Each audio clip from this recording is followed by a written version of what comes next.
मान का मूड ठीक हो गया था। फिर थक कर फोन बोला, जाने वो परिंदा कहाँ गया? चलो छोड़ो, आओ कुछ खा पी ले। उसने अपने थैले में से बेसनी रोटी और अचार निकाला और बोला, आ जाओ, दोनों चीज़ें बहुत मज़ेदार हैं, तुम्हारी भाभी ने बनाई है, मज़ा आ जाएगा।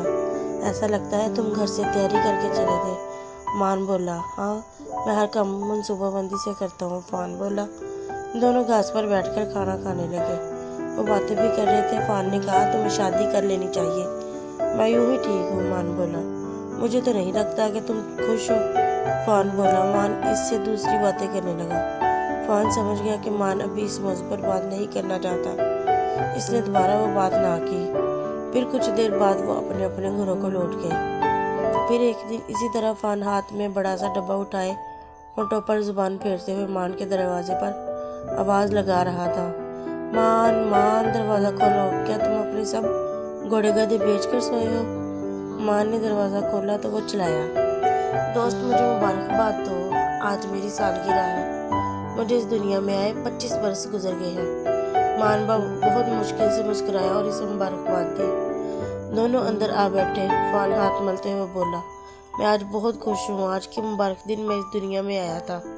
मान ने गर्दन हिलाई पर कुछ सोचकर बोला, मगर अभी 2-3 महीने पहले तुम्हारी सालगिरह थी।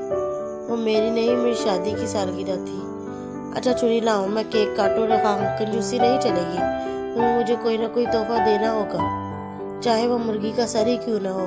मान ने जोरदार कहकर गाया। फिर वो छुरी लाया। फान ने केक काटा और वो मज़े से केक खाने लगे, साथ ही अपने बचपन की यादों को ताज़ा भी कर रहे थे। फान बोला, तुम्हें याद है बचपन में हम अखरोट तोड़ने जंगल में जाया करते थे और एक दफ़ा हमें वहाँ चुड़ैल नजर आई थी? हाँ, अच्छी तरह याद है। हम इससे डर कर भागे थे, तुम गिर गए थे और सर पर चोट लगी थी। कई दिन तक तुम्हें आराम करना पड़ा था। इस दौरान वो चुड़ैल और भी कई लोगों को नजर आती रही। इस कहानी का अगला हिस्सा देखने के लिए मेरे चैनल को सब्सक्राइब करें, शेयर करें और लाइक करें। शुक्रिया।